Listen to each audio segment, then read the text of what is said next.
పాపభోగము అనుభవించడం కంటే దేవుని ప్రజలతో శ్రమ అనుభవించుట మేలని యోచించి ఫరో కుమార్తె యొక్క కుమారుడని అనిపించుకున్నటకు ఒప్పుకొనలేదు.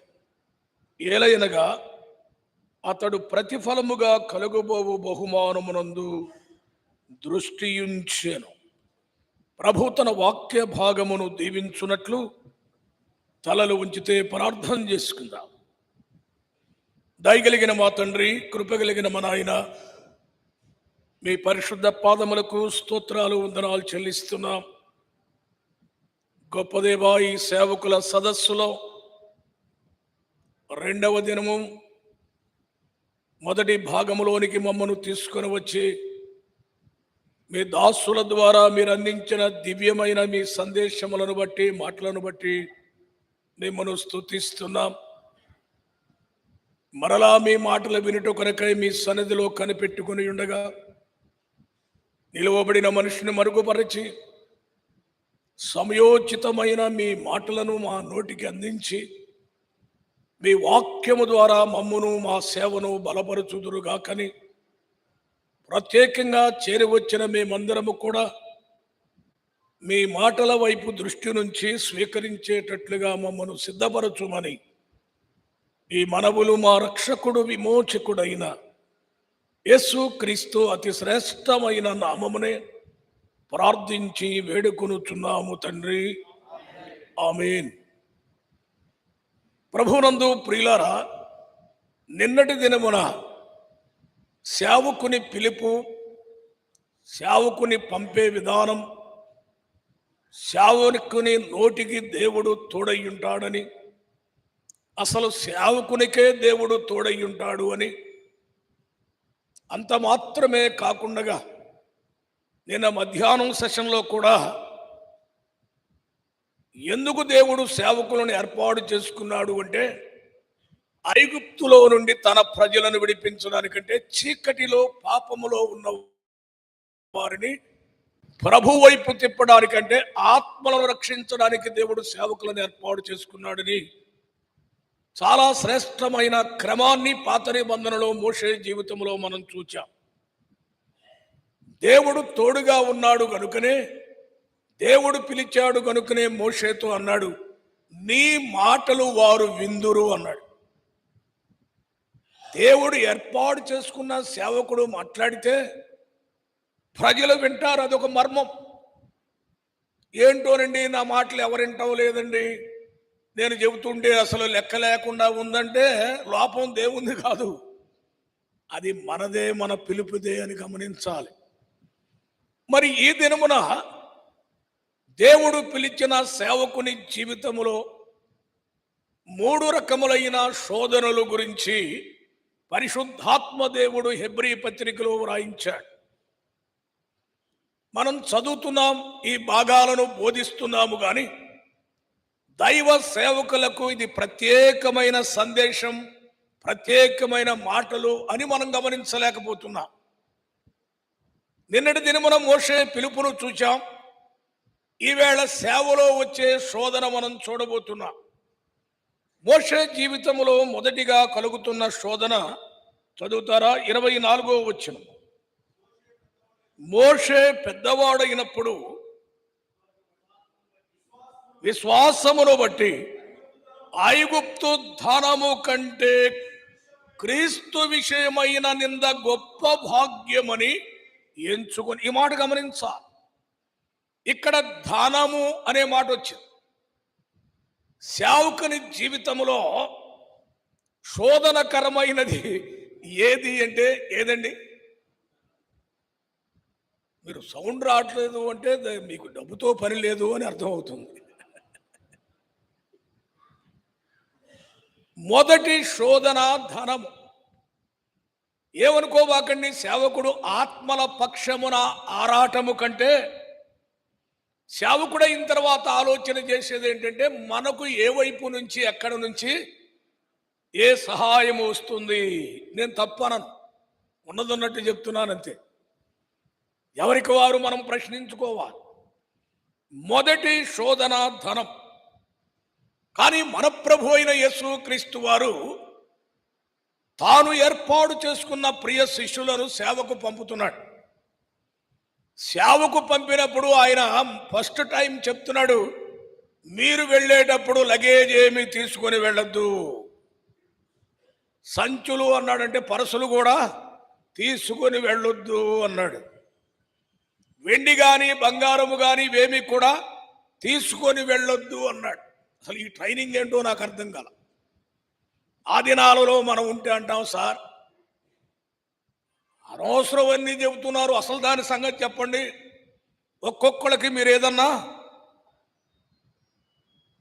ఇస్తే కదా మేము బయలుదేరేది, లేకపోతే మా టీం లీడర్ కన్నా ఇవ్వండి మేము వెళతాం సేవకి అన్నారా వారు? ఏమండి, అసలు ప్రారంభ దశ మనం గమనిస్తే దేవుడు పిలిచినప్పుడు నిన్న చూచాం మత్తయి సువార్తలో, వారు తమ జీవనోపాధి అయిన వలలను విడిచిపెట్టారు, పడవలను విడిచిపెట్టారు. ఇంకొక బ్యాచ్ అసలు తండ్రిని ఇంటిని కూడా విడిచిపెట్టారు. సేవా జీవితము అనేది విడిచిపెట్టేదే కానీ కూర్చుకునేది కాదు.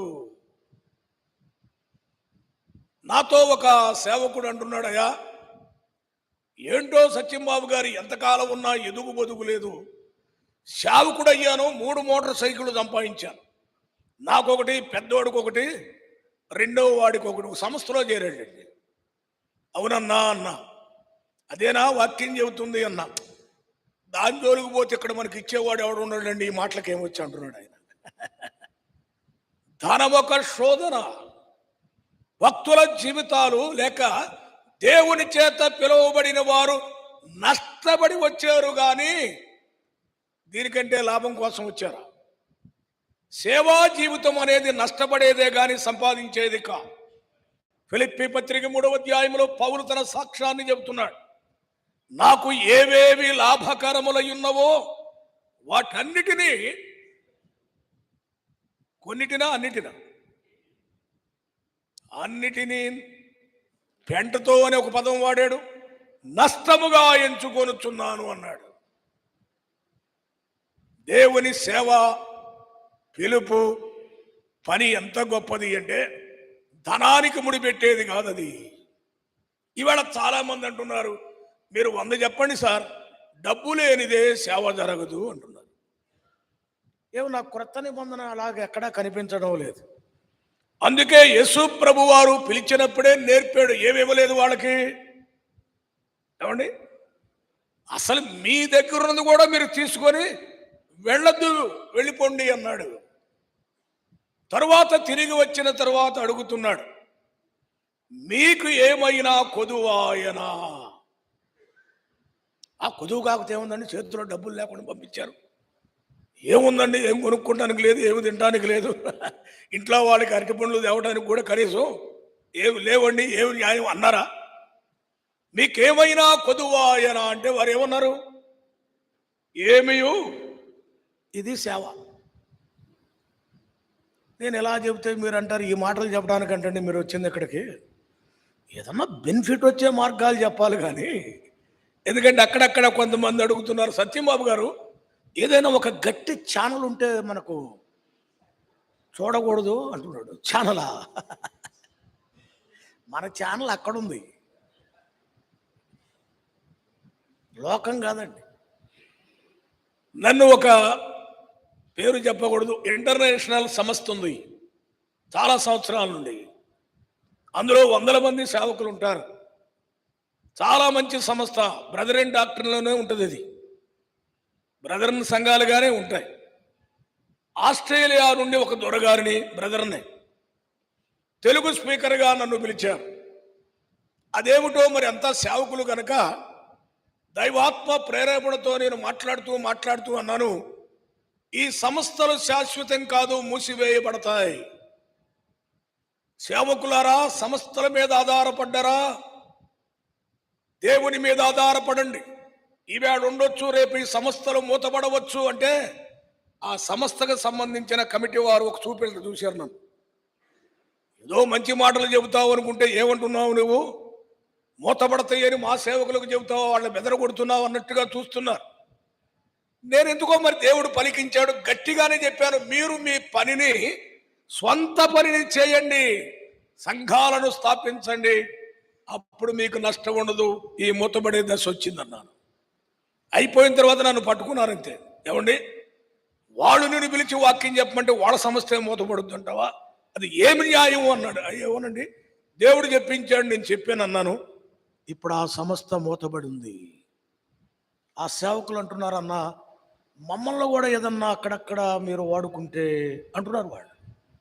అదేమిటే ఆ రోజు ఎగిరిపడ్డారు నా మీద అంటే, అది దేవుని వాక్యం సత్యమే, ఈవేళ గవర్నమెంట్ మూసేసింది అంటున్నారు. భౌతిక సంబంధమైన ఆదాయాలు, భౌతిక సంబంధమైన ఛానల్స్ కాదు మనకు కావాల్సింది. యేసు ప్రభు నేర్పిన మార్గం చూడండి. అసలు యేసు ప్రభు దగ్గర ఏమైనా స్టాక్ ఉందా?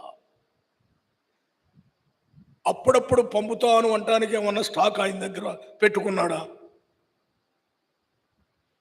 హ్యాన్లీ బాడ్ గారు, పెద్దవాళ్ళకి తెలుసు, ఆయన గారు మెడ్రాసులో మిషనరీగా ఉన్నారు. జార్జ్ ముల్లర్ గారు అసెంబ్లీ నుంచి వచ్చారు, ఆయన సేవకుడుగా. అక్కడ నుంచి పంపబడ్డాడు కనుక ఆ సంఘము నుండి, జార్జ్ ముల్లర్ గారి సంఘము నుండి నెల నెల వీరికి సహాయం వస్తుంది. ఎంఓ ఒక దినాన హ్యాన్లీ బాడ్ గారు సేవకు బయటికి వెళుతున్నారు. నెలాఖరులో భార్య అంటుంది, ఏమండి మీరు ఏం మాట్లాడకుండా వెళ్ళిపోతున్నారు, ఇంట్లో సరుకులు లేవు, డబ్బులు లేవు, మరి ఎలా గడవాలి? మీరైతే వెళ్ళిపోతున్నారు, మేము ఎట్లా మెయింటైన్ కావాలండి? మా సంగతి చూడకుండా వెళుతున్నారు మీరు అంటున్నారు. ఈయన గారు అన్నాడు, ఇది నెలాఖరు కదా, 1 తారీఖు మనకి అమౌంట్ అయ్యగారు పంపిస్తారు కదా, ఆ డబ్బులు తీసుకొని నీ సరుకులు తెచ్చుకొని మెయింటైన్ చేసుకో, నేను సేవకిళ్ళి వస్తాను అన్నాడు. దైవాత్మ జార్జ్ ముల్లర్ గారికి చెప్పాడంట, ముల్లర్, నీవు పంపిన సేవకుడు నీ మీదే ఆధారపడ్డాడు కానీ నా మీద ఆధారపడలేదు. నేను పంపే డబ్బులు వస్తాయి, వాటిని తీసుకొని వాడుకో అని భార్యకి చెప్తున్నాడు ఆయన. నీవు ఇక డబ్బులు పంపడానికి వీలు లేదు, నేర్పు అన్నాడంట దేవుడు. ఈయనేమో ఎంఓ వస్తుందని భార్యకి చెప్పి వెళ్ళాడు, ఆ డబ్బులు రాలేదు. తర్వాత అయ్యగారు చెప్పాడట, ఇక పంపాల్సిన పని లేదు, దేవుడు పంపొద్దన్నాడు అని. భక్తుల జీవితాలు ఎలాగే ఉంటాయండి, అదే మనకు మాదిరి. యేసుక్రీస్తు ప్రభువారు ఎన్నడూ డబ్బుకు సేవకు ముడిపెట్టిన వాడు కాదు అనే సత్యాన్ని మనం జాగ్రత్తగా గమనించాలి. అయితే ఇక్కడ మోషే జీవితంలో చూస్తున్నాం, సాతానుడు మోషే దగ్గరికి వచ్చి మొట్టమొదట కలిగించే శోధన ఏమిటంటే, మోషే ఈ ఐగుప్తు దేశాన్ని చూడవయ్యా, ఎవరిది? ఆ ముసలోడు తర్వాత నీదే కదా ఈ రాజ్యం అంతా, ఒక్కసారి చూడు అనే ధనాగారాలన్నీ ఓపెన్ చేశాడు. చూసుకో బంగారం, చూసుకో వజ్ర వైడూర్యాలు, వరక మాణిక్యాలు, చూడు ఐగుప్తు ధనరాశులు, ఇవన్నీ నీకేనయ్యా, నువ్వే సేవ అంట పోతావు నువ్వు, ఇవన్నీ నీకే అని అన్నాడు. అలాంటి సిచ్యుయేషన్ మనకు జరిగితే కొంచెం తిప్పుకొని మనకెందుకు జరుగుద్దులేండి, ఉదాహరణ చెబుతున్నా. అలాంటి పరిస్థితి మనకు వస్తే ఏది కోరుకుంటాం మనం? అసలు ఆ ధనరాశి మీద పడిపోయి ఇక పైకి లేవం, అవునా కదండి? తీసేయడా, దేవుళ్ళే దెయ్యం లేదు, ఎవడెత్తాడు డబ్బులు, వచ్చిన దాన్ని ఎట్లా పోగొట్టుకోవాలి?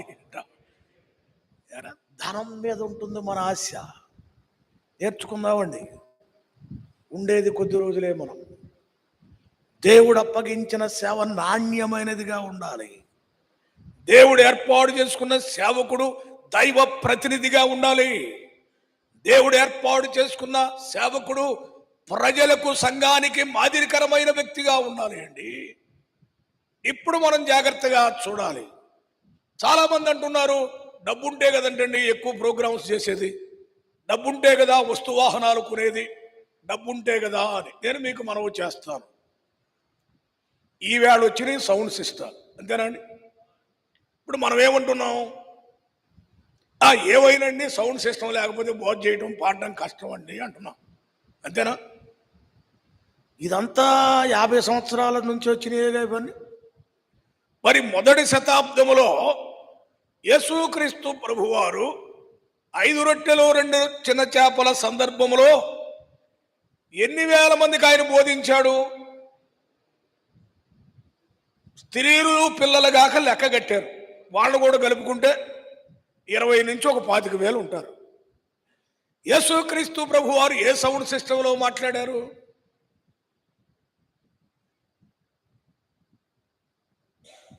ఇప్పుడు బోధకుడు నిలబడితే, సపోజ్ నేను ఉన్నాను అనుకోండి, మాట్లాడుతుండగా కరెంటు పోతే బోధకుడు కూర్చుంటాడు. ఎందుకు? జనరేటర్ ఆన్ చేయండి, లేకపోతే ఎలా మాట్లాడాలి? పాడేవాడు పాట పాడుతూ మధ్యలో కరెంటు పోతే వాడు బైకాడ పెడతాడు. Non sense. ఏం అరేంజ్మెంట్లు అండి అసలు? అది లేకుండా ఎట్లా పాడతారు? నాకు అర్థం కావడం లేదే. యేసుక్రీస్తు ప్రభువారు ఏ సౌండ్ సిస్టంలో అంతమందికి బోధించారు? ఆయన శక్తిమంతుడండి, దేవుని కుమారుడు గనక ఆయనకు ఉంటుందండి అంటారా?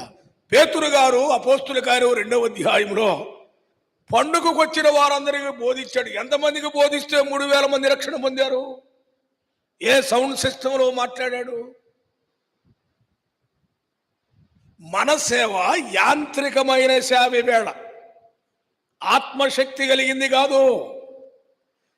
క్రీస్తు ప్రభువారు వెళ్ళిపోతా అన్నారు, మీరు యెరూషలేములోనే నిలిచి ఉండుడి, ఎందుకంటే నేను పరిశుద్ధాత్మను పంపుతాను, అప్పుడు మీరు శక్తి పొందెదరు అన్నాడు.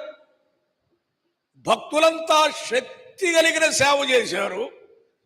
నేడు మనమంతా సౌండ్ సిస్టమ్ మీద సేవ చేస్తాం. లేదు, ఎంత తేడాలు మనకు కనబడుతున్నాయి, ఎంత మార్పు మనకు కనబడుతుంది. శక్తి లేని సేవగా ఉంది. ధనం ధనం ధనం అంటున్నాం. మరి అక్కడ ఏ ధనం ఉంటే 3,000 మంది రక్షణ పొందారు? ఏ ధనం ఉంటే అపోస్తులుడైన పౌలు ఖండఖండాలు తిరిగి ఆత్మలు సంపాదించాడు? ఒక్కసారి ఆలోచన చేయండి. ఆ కాలం వేరండి, ఈ కాలం లేకపోతే. కాలం ఎప్పుడైనా ఒకటే, కాలంలో మార్పు లేదు, కానీ మార్పులు ఎక్కడొచ్చినాయి? మనలోనే మార్పులు వచ్చినాయి. ఈ సత్యాన్ని గమనించాలి. సరే, ఇప్పుడు సాతానుడు ధనాన్ని గురించి మాట్లాడుతున్నాడు. ఐగుప్తు ధనాన్ని చూడవయా మోషే, ఇదంతా నీదే కదా అంటే, కొంచెం టైం ఆలోచన చేసుకుంటాను, ఎందుకంటే మనసు లాగుతుంది అన్నాడా అండి? అన్నాడా? ఐగుప్తు ధనము కంటే క్రీస్తు విషయమైన నింద ఎటు నుంచి ఎటు వచ్చాడండి ఆయన? ధనము ముఖ్యము కాదు, క్రీస్తు కొరకు నిందలు పడటమే అది భాగ్యము నాకు అన్నాడు. ధనమును తృణీకరించిన సేవకుడు మోషే. కారణం ఏమిటి అంటే, మన ప్రభు అయిన యేసుక్రీస్తు వారు డబ్బు గురించి ఏం మాట్లాడారు? లూకా సువార్త 16వ అధ్యాయం 9వ వచనాన్ని చదువుదామండి. లూకా సువార్త 16వ అధ్యాయము 9వ వచనం. అన్యాయపు సిరి వలన. ఏంటండి ఆ పదం అండి? యేసు ప్రభువే మాట్లాడుతూ అన్నారు, అన్యాయపు సిరి వలన మీకు మీకు స్నేహితులను సంపాదించుకొనుడి. ఎవరు సంపాదించుకోవాలి? స్నేహితులు. అన్యాయపు సిరి వలన మీరు స్నేహితులను సంపాదించుకొనుడి.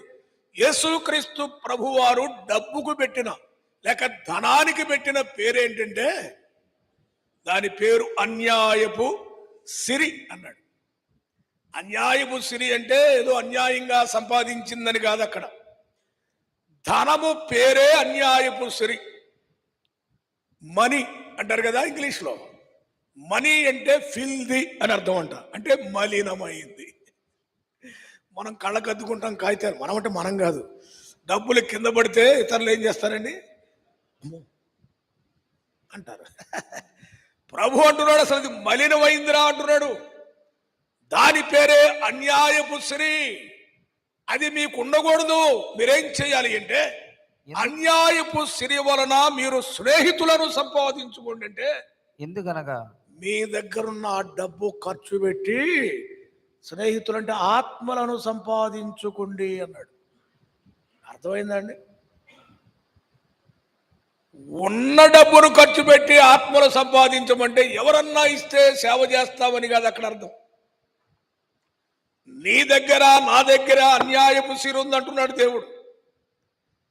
దానిని వదిలించండి, ఆత్మలు సంపాదించండి ఖర్చు పెట్టి అంటున్నాడు. ఎందుకంటే ఆ సిరి మిమ్మును వదిలిపోయినప్పుడు రేపు పరలోకానికి వెళ్ళినప్పుడు అక్కడ మన ద్వారా, మన డబ్బు ద్వారా రక్షణలోనికి వచ్చిన ఆత్మలు మనల్ని ఎదుర్కొంటారట. హలో బ్రదర్ సత్యంబాబు గారు, రండి, వెల్కమ్. మీ పరిచర్య ద్వారా మేము రక్షణ పొందాం, రండి, స్వాగతం ఇక్కడ అంటారంట. నేను అంటాను, రేపు ఎవరన్నా ఉంటారా మనకు అక్కడ? ఉండాలంటే ఇప్పుడు ఏం చేయాలి? ఈ అన్యాయపు సిరిని వదిలించుకోవాలా, సంపాదించుకోవాలా? కఠినమైన ప్రసంగాలు చేయబాకండి అంటారా? నేను కూడా సేవకుని కుమారుణ్ణి, నాకు తెలుసు. మా తండ్రి గారు ఎలా బ్రతికారో తెలుసు. డబ్బు ఇస్తారంటే కూడా తృణీకరించారు వారు. ఫారిన్ కనెక్షన్ ఉందని చెప్పి అలాంటి వారితో స్నేహం కూడా చేయమన్నారు. సపరేట్గా అవసరమైతే కాలినడకన కారం తిని సేవ చేస్తామని మరణ వరకు నమ్మకంగా ఉన్నారు. అందుకే ఇప్పుడు మార్గదర్శకులుగా వారిని చెప్పుకుంటున్నాం మనం. అర్థమవుతుందా అండి? సేవది. ధనము పేరు అన్యాయపు సిరి. అన్యాయపు సిరిని సంపాదించుకోమని దేవుడు చెబుతాడు. పైగా ధనానికి ఒక లక్షణం ఉంది. సామెతల గ్రంథం 27వ అధ్యాయము 24వ వచనము. సామెతల గ్రంథము 27వ అధ్యాయము 24. ఏదండి? ధనము శాశ్వతము. ఎందుకు ప్రభు దాన్ని వద్దంటున్నాడు? ధనము శాశ్వతము కాదు. ఏమండి? ఎన్ని డిపాజిట్లు చేయగాక, ఎన్ని ఫిక్స్డ్లు చేయగాక, ఎంత సంపాదించుగాక, అది శాశ్వతము కాదు. కాదు అని ఉదాహరణలు చాలా చెప్పగలను, కానీ మనకు అక్కరలేదు. అవన్నీ మీరు ఎరిగినవే. ఇప్పుడు జాగ్రత్తగా చూడాలి. ధనాన్ని ఎందుకు భక్తుడు వద్దంటున్నాడు? లేక మోషే సేవకుడు ధనం విషయంలో ఎందుకు తృణీకార భావంతో ఉన్నాడు అంటే, ధనం చేసే పనులు చాలా ఘోరమైనవి కనబడతాయి. మన ప్రభు అయిన యేసుక్రీస్తు వారి లోకములో ఉన్నప్పుడు మత్తయి సువార్తలో 6వ అధ్యాయములో ఆయన ఒక మాట చెప్పాడు. 19వ వచనం చదవండి. 19వ వచనం. భూమి మీద మీ కొరకు ధనమును కూర్చుకొనవద్దు. మీ కొరకు ధనమును కూర్చుకొనవద్దు. సరే, అంతటి చాపుదాం. యేసుక్రీస్తు ప్రభువు చెప్పిన శ్రేష్టమైన మాట ఏంటంటే, భూమి మీద మీ కొరకు ధనమును కూర్చుకొనవద్దు అన్నాడు. ఈ మాటను ఒకసారి ఒక టీవీ ప్రసంగికుడు టీవీలో మాట్లాడుతున్నాడు. ప్రియులారా, వింటున్నారు కదా? యేసు ప్రభు అన్నాడు, ధనాన్ని సంపాదించొద్దు అన్నాడు. మీరెవరు సంపాదించమాకండి అన్నాడు. టీవీలో బాధ చేస్తున్నాడు ఆయన. ఆ రోజు ఎందుకో నేను ఆన్ చేయగానే అదే మాటలు వస్తున్నాయి. యేసుక్రీస్తు ప్రభు వారు ధనాన్ని సంపాదించుకోవద్దు అన్నాడా? నేను అడుగుతాను మిమ్మల్ని, ఏమండి? సంపాదించుకోవద్దనేవాడు ఉద్యోగాలు ఎందుకు ఇస్తాడు మనకు? సంపాదించుకోవద్దనేవాడు పొలాలు ఎందుకు ఇస్తాడు మనకు? ఏమండి? ఆయన చెప్పిన పదం అది కాదు. అక్కడ చదవండి, ఏమన్నాడు? భూమి మీద మీ కొరకు ధనమును కూర్చుకొనవద్దు. తెలుగు భాష మనం నేర్చుకోవాలి. సంపాదించుట వేరు, కూర్చుకొనుట వేరు. దీన్ని లింక్ చేసి మాట్లాడకూడదు. సంపాదన అనేది ప్రభువు మనకిచ్చింది. ఏ పని ద్వారానో సంపాదిస్తాం. కూర్చుకొనుట అంటే ఇక అదే పని బతికినంత కాలం ఉన్నదానికి జాయింట్ అయ్యటం, ఉన్నదానికి సేవ లేదు, ఏమి లేదు. ఏమండి? పెంచుకోవడం. దీన్ని కూర్చుకొనుట అంటారు. ప్రభువు చెప్పింది ఏంటి? కూర్చుకొనవద్దు అన్నాడు, కానీ సంపాదించొద్దు అనలేదు. వాక్యాన్ని మనం గలిబిలి చేయకూడదు. ఎందుకు కూర్చుకోవద్దన్నాడు? నా ఇష్టం అండి, నేను కూర్చుకుంటాను అంటే ఏం చెప్పాడు ఆయన? దొంగలుంటారు, చిమ్మెట్లు కొడతాయి, ఏమండి తినేస్తాయంట. దొంగలు కన్న వేస్తారు, చిమ్మెట్లు తినేస్తాయి, సంపాదించిన మనం తినడానికి అవకాశము ఏందంటారండి? మా ప్రాంతంలో 1000 ఎకరాల వెంకన్న గారని ఒక ఆయన ఉన్నాడు. ఆయనకు 1000 ఎకరాలు. చాలా కాలం క్రితం చెప్తాను. గోరంట్ల వెంకన్న గారు తిమ్మ సముద్రంలో పెద్ద రైతు ఆయన. ఆయన ఏమంటారంటే 1000 ఎకరాల వెంకన్న గారు అంటుంటారు. 1000 ఎకరాలు ఆయనకున్నాయి, అద్భుతమైన పంట పండిస్తాడు. ఆ దినాల్లోనే షుగర్ వచ్చింది ఆయనకి. ఆయన ఏం తింటాడు? జొన్నన్నం, తైదన్నం అంటే చూడు అది. మరి 1000 ఎకరాలలో పంట వస్తుంది, ఏం చేస్తాడు? ప్రాప్తము లేదు. అది ప్రభువు చెప్పేది. దొంగలు కన్నవేస్తారు, చిమ్మెట్లు కొడతాయి, ఇక్కడ లాభం లేదు. ఎక్కడ సంపాదించుకోమంటున్నాడు? ఎక్కడ? పరలోకమందు మీ కొరకు ధనమును కూర్చుకొనుడి. మన బ్యాంక్ ఎక్కడ? పరలోకం. ఏమండి? అక్కడ దొంగలు ఉండరు, చిమ్మెట్లు కొట్టం, ఆ డబ్బు ఎక్కడికి అపహరింపబడదు. పరలోకములో ధనాన్ని సంపాదించమన్నాడు, పెట్టుకోమన్నాడు. నేను అడుగుతాను, పరలోకములో బ్యాంకులో బ్యాలెన్స్ ఉందా మనకు? మరి సేవకులుగా మనం మాట్లాడాలి. అసలు పరలోకంలో అకౌంట్ ఉందా ఆ బ్యాంకులో? ఏంటంటే మీ మాటలు విచిత్రంగా ఉన్నాయంటారా? రక్షింపబడిన వారందరికీ అకౌంట్ ఉంది. ఇంకా సేవకులకి ఏమన్నా కరెంట్ అకౌంట్లు ఉన్నాయేమో మరి ప్రత్యేకం కాబట్టి. ఏమండి, నేను అడుగుతున్నాను, మీ అకౌంట్లో, మీ అంటే సేవకులేని అంటున్నానండి, మీ అకౌంట్లో డబ్బు ఉందా? అక్కడ ప్రభువు చెప్పిన డబ్బు. నేను అడుగుతుంది ఇక్కడ అకౌంట్ కాదు. ఇక్కడ అకౌంట్ లేకపోవడం ఉంది, 5-6 పుస్తకాలు ఉంటాయి. ఏమండి, ఆ కార్డు, ఈ కార్డు, ఏ కార్డు ఎక్కడ ఉందో అర్థం కావట్లేదు. ఇప్పుడు మనకు ఎక్కువైపోతుంది. కరోనా వచ్చి పోతే భార్య అంటుంది, ఆ చచ్చినోడు ఒక్క ముక్క చెప్పాడా, ఏ కార్డు ఎక్కడ పెట్టాడు? వాడు చెప్పకుండానే పోయినందుకు ఆడవడం కాదు, ఆ కార్డుల సంగతి చెప్పలేదంట. అన్నీ ఉంటాయి మనకు, కానీ ఇక్కడ సంగతి కాదు. ప్రభు అంది ఎక్కడది? పరలోకమందు ధనము ఉందా అండి? ఒకసారి ఆలోచన చేయండి, ఎంత ధనం ఉంటుంది? నాకు తెలిసి అందరిది 0 అకౌంట్, ఎవరో కొంతమంది తప్పితే. ఇప్పుడు ప్రధానమంత్రి మోడీ గారు అందరికి, ఆడవాళ్ళందరికీ ఏం చెప్పాడు? అకౌంట్ ఓపెన్ చేయండి, 0 అకౌంట్ అంటే దాని పేరే 0. పేరు అకౌంటే కానీ 0 అకౌంట్. ఇప్పుడు మనకు కూడా పరలోకంలో అకౌంట్ ఉంది, కానీ బ్యాలెన్స్ ఉందంటారా? 0లోనే ఉందా అండి? అకౌంట్ ఉండాలి అంటే ఇక్కడ మన డబ్బు ఖర్చు పెట్టి ఈ బ్యాంకుల్లో తీసి ఇక్కడ సేవ చేసి, సేవలో ఖర్చు పెట్టి, ఎవడో ఇవ్వడం కాదు, మళ్ళా వినాలి మాట. ఎవరో ఇస్తే సేవ చేయడం కాదు. సేవకుడు జీతగాడు కానే కాడు. ఈ సత్యాలు చాలా ఉన్నాయి. ఇలాంటివి బోధించాలంటే 3 రోజులు కాదు, వారం రోజులు క్లాసులు కావాలి. ఎందుకంటే అన్ని సంగతులు దేవుడిచ్చాడు. మనం జాగ్రత్తగా గమనించాల్సింది ఏమిటంటే, ఇక్కడ మన డబ్బు అంటే అన్యాయపు స్థిరనబడిన డబ్బును ఖర్చు పెట్టి ఆత్మలను సంపాదిస్తే ఈ అకౌంట్ ఎక్కడికి వెళ్తుందండి? పరలోకంలో బ్యాంకులోకి అకౌంట్లో చేర్చబడుతుంది. 2022లో ఏమన్నా బ్యాంక్ అకౌంట్ పడిందా మంది? చూసుకోండి ఒకసారి పుస్తకాలు. పరలోక బ్యాంకులో అకౌంట్ ఏమన్నా ఉందా? ఆత్మలో రక్షణలోనికి తెస్తేగా ఆడ పడ్డానికి. పుస్తకం చూసుకొని ఏడుచుకోవటమే 0 అకౌంట్ అని కదండి. ఆ అకౌంట్లో ఎవరు పడితే వాళ్ళు బంపర్ ఎక్కడ పంపినట్టు. మనము చేసినదే అక్కడ పడుద్ది. అది మీ కొరకు పరలోకమందు ధనమును కూర్చుకొనుడి. ఇది గమనించాలి. మోషే భక్తుడి పరమ సత్యాన్ని ఎరిగి ఉన్నాడు ఈ ధనము విషయంలో. అందుకే ఆయన చాలా జాగ్రత్తగా ఉన్నాడు.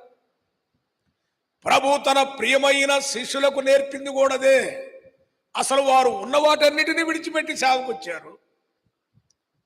సేవలోకి వచ్చి సంపాదించారా? ఒక ఆయన ఉండేవారు మా ప్రాంతంలో, బ్రహ్మాండంగా పాటలు పడతారు ఆయన. ఒకరోజు అన్నా బాగున్నారా, ఏంటి సంగతులు, ఎట్లెట్టున్నారు, ఫ్యామిలీ ఎట్లా ఉంది అంటే, తమ్ముడా దేవుని దయ వల్ల ఇప్పుడు 2 బిల్డింగ్లు కట్టానయ్యా అన్నాడు. ఏమంటే, అంతకుముందు నేను ప్రభువులోకి రాకముందయ్యా ఇంట్లో డబ్బులు ఉండేవి కాదు, భోజనం ఉండేది కాదు, చాలా దుర్మార్గుడిగా ఉండేవాడిని, పైసలు లేవు. ఇప్పుడు సేవలోకి వచ్చినాక 2 బిల్డింగులు కట్టించానయ్యా, ఇప్పుడు అక్కకు కూడా ఒక గొలుసు చేపించాను అంటున్నాడు. దేనిలోకి వచ్చినాక? సేవలోకి వచ్చినాక అక్కకు గొలుసు, కొడుకులు ఇద్దరికి 2 బిల్డింగులు కట్టించాడు. కట్టేయటం తప్పని నేను అంటలేదు, కానీ నా ఉద్దేశం ఏంటంటే ఈ పనిలోనే ఉన్నారు, కానీ ఆ పనిలో అక్కడే అకౌంట్ నిల్లుగా ఉంది. ధనాన్ని గురించిన జాగ్రత్తలు దేవుని పిల్లలు, ప్రాముఖ్యంగా సేవకులు చాలా జాగ్రత్తగా గమనించాలి.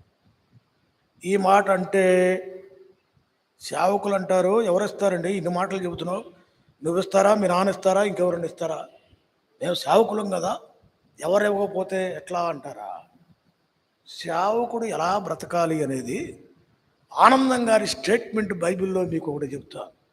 దయచేసి మత్తయి సువార్త 17వ అధ్యాయం 27వ వచనాన్ని గమనించినప్పుడు, రోమా ప్రభుత్వం వారు పన్ను కట్టమని ప్రభువుని అడుగుతున్నారు. అప్పుడు ప్రభు పేతురుతో ఏం చెప్తున్నాడు చూడండి. అయినను మనము వారికి అభ్యంతరము కలుగజేయకుండునట్లు నీవు సముద్రమునకు పోయి గాలము వేసి మొదట పైకి వచ్చు చేపను పట్టుకొని దాని నోరు తెరువుము, ఒక షెకెలు దొరుకును, దానిని తీసుకొని నా కొరకును నీ కొరకును వారికి ఇమ్మని అతనితో చెప్పాను. పన్ను కట్టమంటున్నాడు. సేవకుడు తన అవసరతను తీర్చుకోవాలంటే ఒక పని చేయమన్నాడు అక్కడ ప్రభువే. ఇప్పుడు యేసు ప్రభు డబ్బులు తీయాలంటే తీయలేడా?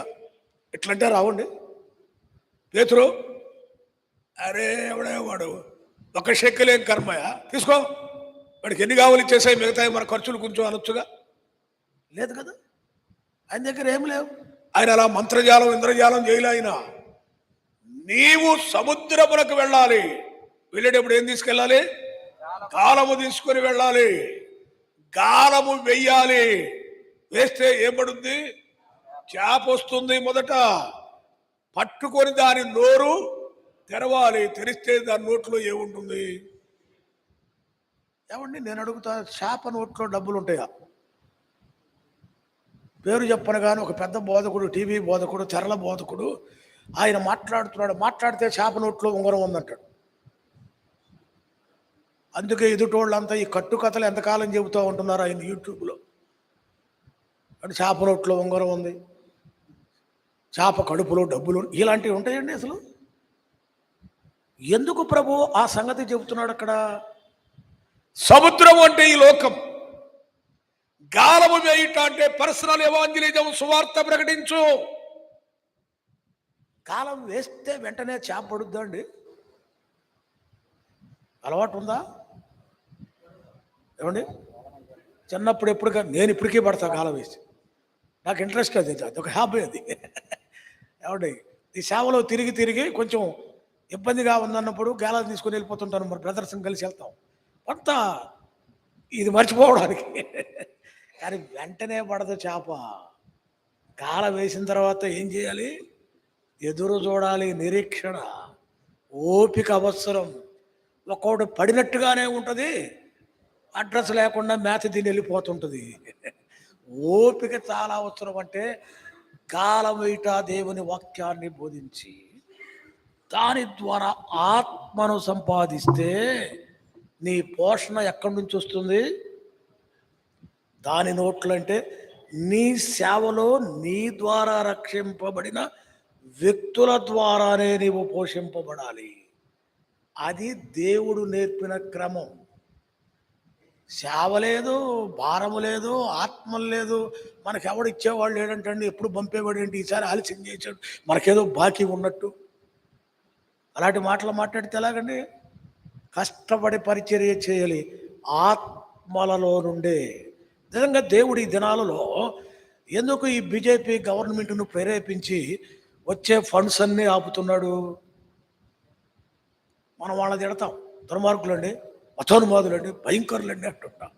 అది వాస్తవే, కానీ దేవుని ప్రణాళిక ఉంది. ఎందుకంటే దేవుని ఉద్దేశం ఏంటంటే నా బిడ్డలైన వారు కష్టపడాలి. ఎవరో ఇస్తే కాదు, ఎక్కడి నుంచో వస్తే కాదు, సొంత పరిచర్య ద్వారా సేవకుడు పోషింపబడాలి. అది దేవుని యొక్క పద్ధతి. అంతేగాని వాళ్ళు ఇవ్వలేదు వీళ్ళు ఇవ్వలేదు అనబాకండి. సమూయేలు మొదటి గ్రంథం 12వ అధ్యాయం మొదటి నుంచి చదువుదాం. సమూయేలు ఏమంటాడో చూడండి. సమూయేలు మొదటి గ్రంథం 12వ అధ్యాయం మొదటి నుండి. అప్పుడు సమూయేలు ఇశ్రాయేలీయులందరితో ఇట్లా నేను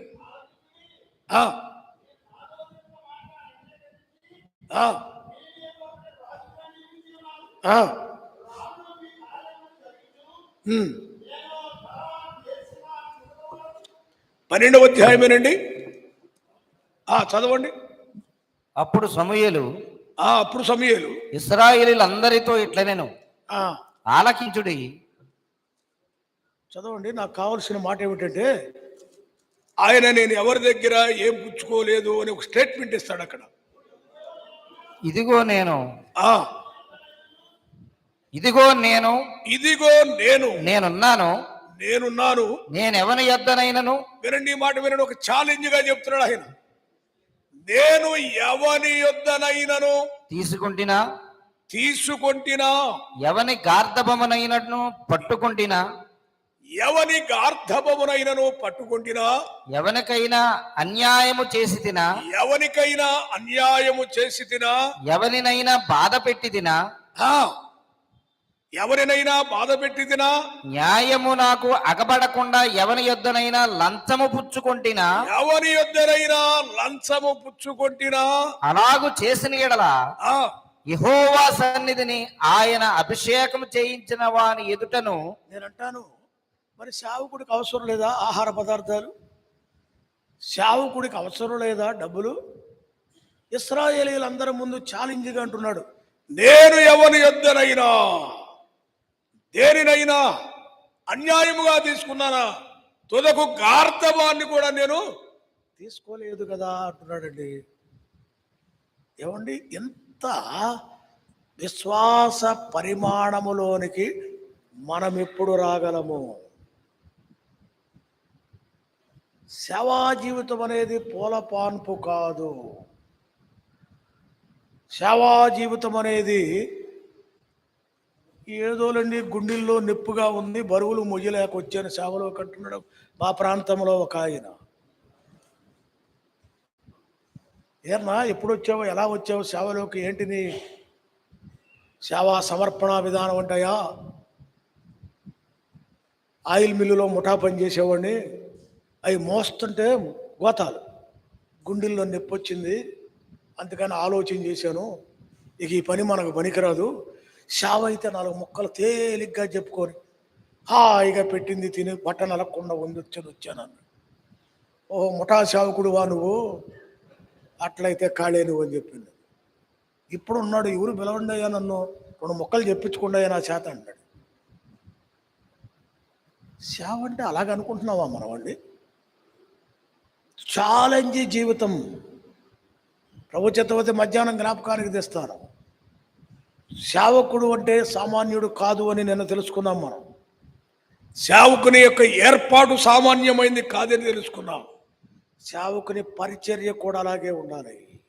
ఇప్పుడు చూడండి, ధరము విషయంలో మోషే అన్నాడు, ఐగుప్తు ధరము కంటే క్రీస్తు విషయమైన నింద నాకు ఆయన నిందే భాగ్యం, ధనం భాగ్యం కాదు నాకు అన్నాడు.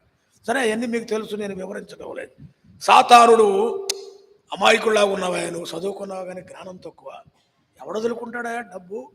సరే, రెండవ ప్రయోగం చూడు అన్నాడు. ఏం చెప్తున్నాడు చూడండి అక్కడే. హెబ్రీ పత్రిక 11వ అధ్యాయం 26వ వచనం.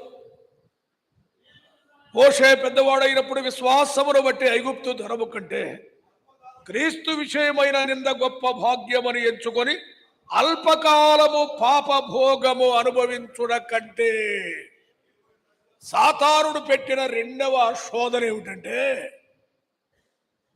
అల్పకాల పాప భోగము అన్నాడు. దీని బ్యాక్గ్రౌండ్ ఏంటంటే దైవదాసులు చెప్తున్నారు, ఇందాకేమో ఐగుప్తు ధనరాశులు చూపించాడు, మోషే ఒప్పుకోల.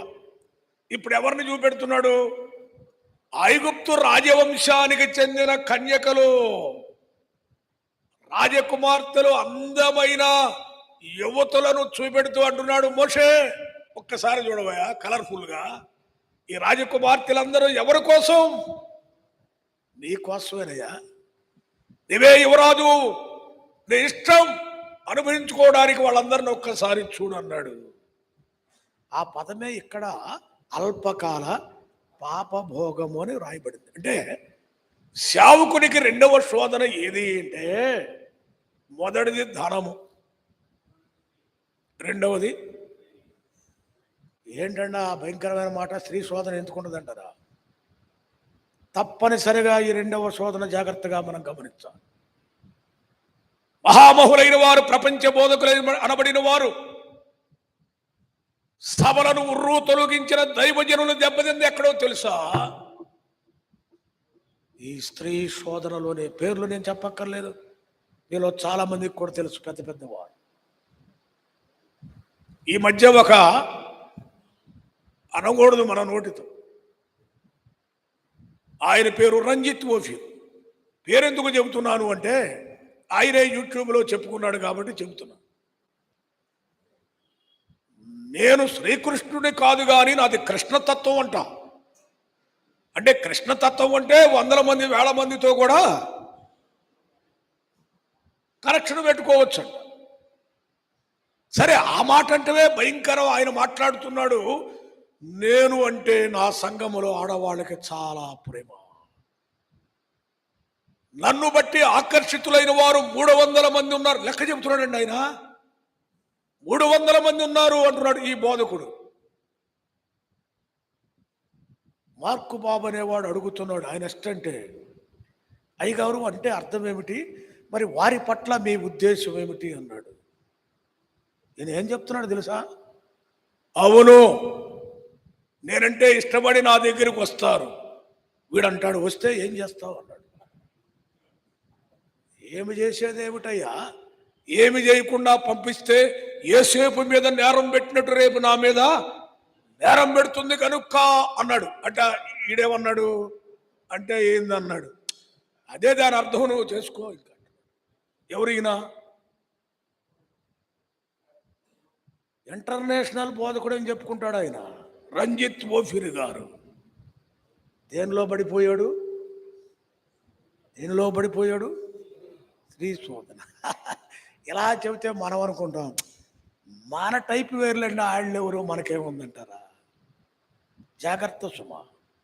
యేసుక్రీస్తు ప్రభువారు సేవకు పంపేటప్పుడు ఇద్దరిద్దరినగా వెళ్ళమన్నాడు. ఎందుకో తెలుసా? సింగిల్గా వెళ్తే ప్రమాదం ఉంది. మార్కు సువార్త 6వ అధ్యాయం 7వ వచనములో ప్రభు ఎలా పంపుతున్నాడు? మార్కు సువార్త 6వ అధ్యాయము 7వ వచనము. ఆయన 12 శిష్యులను తన యొద్దకు పిలిచి వారిని ఇద్దరిద్దరినగా పంపుచు. ఏమండి, ఏ 12 మందిని సింగిల్గా పంపితే 12 గ్రామాలకు పోతారు కదా, పని ఎక్కువ జరుగుతుంది కదా. ఇది మన ఆలోచన. ప్రభు ఆలోచన వేరు. ఇద్దరిద్దరిగా వెళ్ళండి. ఎందుకు? దెబ్బ తినడానికి వీలు లేకుండా ఉంటుంది. ఒకడేదన్నా కొంచెం మెత్తబడ్డా రెండు పడరా, కరెక్ట్ కాదు. సేవకులు గుర్తించాలి, గృహ దర్శనాలకు వెళ్ళినా సింగిల్గా వెళ్ళడానికి వీలు లేదు. వెళితే భార్యాభర్తలు వెళ్ళాలి, లేకపోతే సంఘ పెద్దను కలుపుకొని వెళ్ళాలి. అది దొరకకపోతే ఒక సహోదరునైనా తీసుకొని వెళ్ళాలి. నేను పర్ఫెక్ట్ అండి, మనం సింగిల్ అయినా జయిస్తాం అనబాకండి. ఎవ్వడం పర్ఫెక్ట్ లేడు భూమి మీద. అవకాశం లేక ఎదురు చూసేవాళ్లే కానీ. ఏమండి,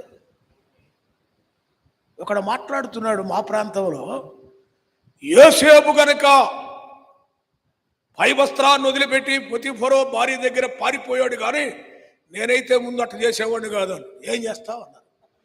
లాగి గోపకేసి కొట్టి పనికిమాలిందానా, ఇంత భక్తుడు. వెంటనే మేమేమన్నామంటే, ఆయన కాబట్టి పారిపోయాడు, కానీ ఈడైతే అక్కడే పడిపోయేవాడు. అయినా ఈ కేసుకి అంత సీన్ లేదు, అలాంటి అవకాశాలు ఉండవు కదా. ఎందుకు చెప్తున్నానంటే, బలపడడానికి ఉదాహరణ చెప్తున్నాను, అపార్థం చేసుకోవద్దు. మీకు ఒక సన్నివేశాన్ని జ్ఞాపకానికి తెస్తాను. దైవ సేవకులు స్త్రీ పట్ల ఎంత జాగ్రత్తగా ఉండాలో టైం తక్కువ కనుక ఒక సన్నివేశాన్ని జ్ఞాపకానికి తెస్తాను. రాజుల 2వ గ్రంథము 4వ అధ్యాయం. రాజుల 2వ గ్రంథము 4వ అధ్యాయం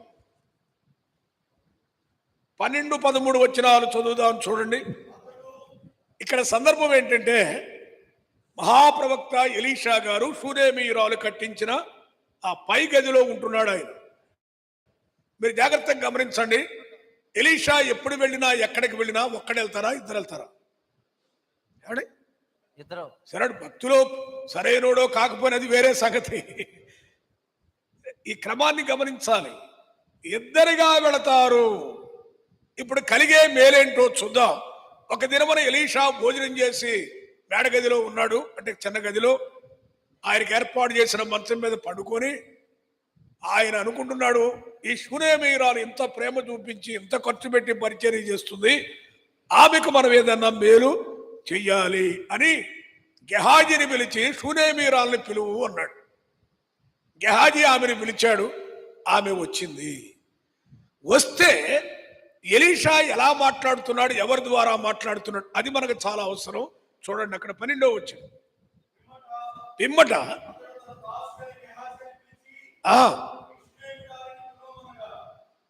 షూనేమీయురాల్ని పిలువమనగా వాడామెను పిలిచాను.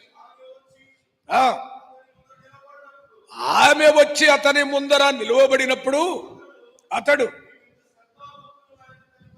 ఎంత శ్రద్ధా భక్తులు మా యందు కనుపరిచితివి,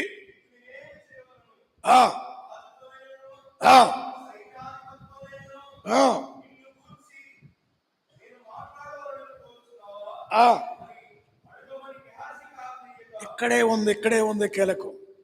ఆమెను పిలువమన్నాడు. ఆమె వచ్చి ముందు నిలబడింది. ముందు నిలబడిన ఆమెతో మాట్లాడడం లేదు ఎలీషా. ఇది గమనించాలి. ఈ పవిత్రత చూడండి. శోధనకు దూరంగా ఉండడం అంటే ఇదే. ఆమె నిలబడినా ఆమెతో మాట్లాడడం లేదు ఆయన. గెహాజీతో చెప్తున్నాడు, ఇంత శ్రద్ధాభక్తులు ఆమె మన ఎందుకు కనబరిచింది కదా, ఆమెకి ఏమి కావాలి? రాజుగారితో మాట్లాడేవరికన్నా బంధువులకు ఉద్యోగం ఇప్పించమంటుందా? సైన్యాధిపతితో మాట్లాడితే ఏమన్నా గొడవలుంటే సెట్ చేయమంటుందా? అడుగుమని ఎవరికి చెప్పాడు? మరి ముందున్న ఆయనతో ఎందుకు మాట్లాడడం లేదు? స్త్రీతో సంభాషణ ప్రమాదకరము. భక్తులు నేర్పేది అదే. దైవ సేవకులైన వారు సేవలో ఈ రకమైన పవిత్రతను కాపాడుకోవాలి. కిందకు చదవండి, ఇంకా చదివితే ఏముంటుంది?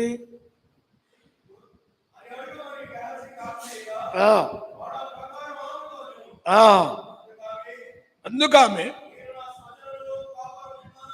నేను నా స్వజనులలో కాపురం ఉన్నాను. నేను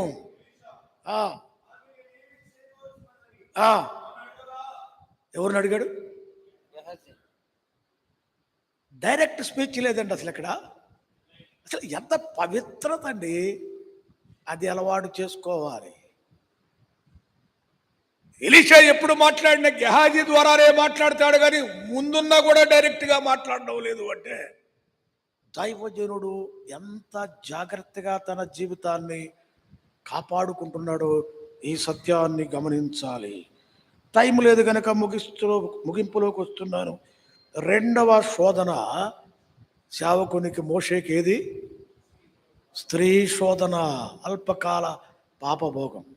మూడవదిగా ఈ రెండిటికి లొంగలేదని చెప్పి వాడు మూడవ ప్రయోగాన్ని, మూడవ శోధన ఏంటది చూడండి. అదే వచనాలు హెబ్రీ పత్రిక 11వ అధ్యాయం, హెబ్రీ పత్రిక 11వ అధ్యాయం 26లో అంటున్నాడు.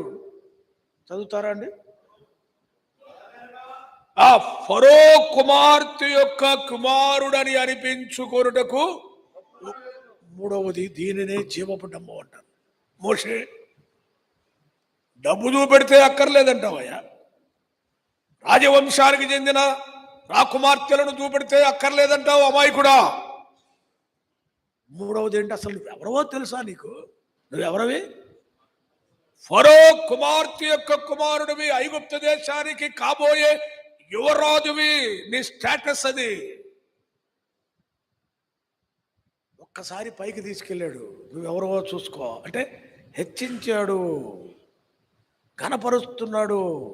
నిన్ను నువ్వు ఆలోచన చేయవయ్యా అంటున్నాడు. మూడవ శోధన ఏంటంటే బోధకుడికి ఏది ఇష్టం? ఏది ఇష్టం అండి? ఇప్పుడు ఒక ప్రసంగం చేశాడు అనుకోండి ఒక బోధకుడు, దిగిన తర్వాత జనం ఏం చేయాలి? ఆయన్ని బా అన్నగారు ఏం మాట్లాడేవండి, బా ఏమి సంగతులండి, ఏమి మర్మాలంటే ఏం చేస్తాడు? మా ప్రాంతంలో ఒక ఆయన ఉన్నాడు. ఆయనకున్న ఆశ భ్రమ ఏంటంటే నాతోనే చెప్తాడు, అయ్యా సత్యంబాబు గారు, రాత్రి నేను మీటింగ్లో మాట్లాడుతున్నాను, మా ఊర్లో అందరూ అడుగుతున్నారు ఎస్ ఆనందం గారిని ఎప్పుడు తెచ్చారు మాకు చెప్పకుండా. ఎవరంట? ఎవరు? ఎస్ ఆనందం గారిని ఎప్పుడు తెచ్చారు మాకు చెప్పకుండా అంటున్నారయ్యా. అంటే ఈయన ఎవరని? ఎవరికి చెబుతున్నాడు ఆ మాట? ఆనందం గారి కొడుకే చెబుతున్నాడు ఈ మాట. ఎంత భ్రమ ఉంటుందంటే ఈ బోధకులకి. మరి సందర్భాన్ని చెప్తాను, మీరు ఏమనుకోబాకండి. దైవజనుడు విజయనాథరావు గారి పేరు మీరు వినుంటారు, కొంతమంది చూస్తుంటారు. ఆయన గారు నేను ఆ ఊర్లో మీటింగులు చేస్తున్నాం. విజయనాథరావు గారు అన్నారు, బాబు మనకు బోస్ హోటల్ ఉంది కదా, అక్కడికి పోయి బాదుషా తిందాం అన్నాడు. ఆయనకి స్వీట్ ఇష్టం. దైవజనుడు అన్నాడు కదా అని ఇదే నాకు అవకాశం ఇప్పిద్దామని అన్నగారు వెళదామని నేను ఆయన వెంట వెళుతున్నాను హోటల్కి. మొత్తం 10-12 మంది బయలుదేరారండి మమ్మల్ని చూసేది. ఎక్కడికి? చూడు, మాతోనే హోటల్కి స్వీట్ షాప్కి వస్తున్నారు. నేనేమో దైవ సేవకుడికి ఇప్పిద్దామని నేను ఉన్నా. ఇప్పుడు బిల్లు ఎంతమందికి కట్టాలి? మరి అందరు ఉన్నప్పుడు వీళ్ళకి ఇవ్వబాక ఆయనకి అయ్యి అని చెప్తామో మనం? అది మేనర్స్ కాదు కదా. అందరికి ఇప్పించాం. అందరికి పెద్ద పెద్ద బాదుషాలు వాళ్ళు తిన్నారు. మళ్ళా దాని పక్కన గారె ఏదో అంటారు అది తిన్నారు. మళ్ళా టీ. ఇప్పుడు ఎంత బిల్లు అయ్యిద్దండి? విజయనాథరావు గారు నా వైపు చూస్తున్నాడు, బాబు ఇప్పుడు ఎట్లా ఇంత మీరు అన్నట్టుగా. నేను ఇందాక చెప్పారే ఎస్ ఆనందం గారని, ఈ బ్యాచ్లో ఆయన ఉన్నాడు. విజయనాథరావు గారితో అన్నా నువ్వేం కంగారు పడొద్దు, బిల్లు విషయంలో చూస్తా ఉండి ఒక ట్రిక్ అన్నా. ఏమిటి నాయన అన్నాడు. చూడన్నా, ఈయన గారిని చూసావా అన్నా. నాకు తెలుసు కదా అన్నాడు. ఏం తెలుసు మీకు? ఎస్ ఆనందం గారు అన్న ఆయన అంటే.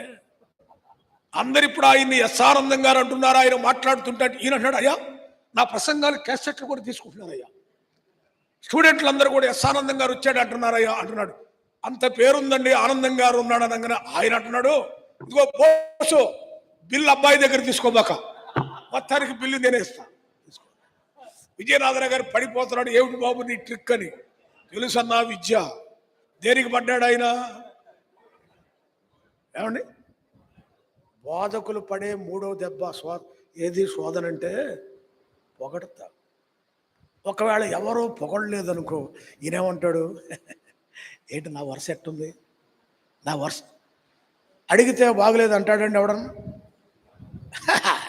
నీకేమన్నా అంటారు. అంటే ఈవేళ ఏది కావాలి మనకు? ఏమండి, అదే జీవపు డబ్బు. ఫరో కుమార్తె కుమారుడు అయ్యా నీవు, ఈ బానిసలతో నీకేం పని, ఈ జనాంగముతో నీ స్థాయి చూసుకో అని పొగిడాడు. కానీ పడ్డాడా అండి? ఫరో కుమార్తె కుమారుడని అనిపించుకోవడం కూడా నాకు అసలు ఇష్టము. ఎంత గొప్ప మాట ఇది!